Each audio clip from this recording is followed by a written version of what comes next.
আসসালামু আলাইকুম। আপনাদের মাঝে আবারও ফিনিশিংয়ের পরে দরজার পাল্লার ভিডিও নিয়ে আসলাম। বার্নিশ ফিনিশিং এখনও কমপ্লিট হয় নাই, কাজ চলতেছে। তো আপনাদের উদ্দেশ্যে ভিডিওটি করা। আপনাদের ভালো লাগলে পরে আপনারা অবশ্যই যোগাযোগ করতে পারবেন। এটা মেহগনি কাঠের পাল্লা, সম্পূর্ণ সারি কাঠ। আপনাদের চাইলে যে কোনো ডিজাইনের পাল্লা নিতে পারবেন। আমরা সবসময় দরজার পাল্লা সহ ফার্নিচারের সমস্ত ফার্নিচার আমরা বানিয়ে থাকি। এটা ডেলিভারি চলে যাবে, আপনাদের দেখানোর উদ্দেশ্যে ভিডিওটি করা।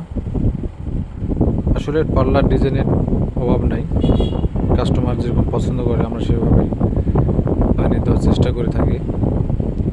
এটা ফিটিংয়ের পরে বার্নিশ কমপ্লিট হবে। আমাদের দোকানের ঠিকানা হচ্ছে রাজশাহী নওগাঁ হইতে সাবাইহাট বাজার। আমাদের এখানে অনেক ধরনের ফার্নিচারের ভিডিও আপনারা দেখে থাকেন, তার ভিতরে দরজাগুলো আমাদের এখানে অনেক বেশি হয়, তারপরে দরজাগুলো আমরা ভিডিওতে আপনাদের দেখাতে পারি না। তো আপনাদের উদ্দেশ্যে 3টি পাল্লা একটা বাসায় যাবে। ধন্যবাদ সবাইকে।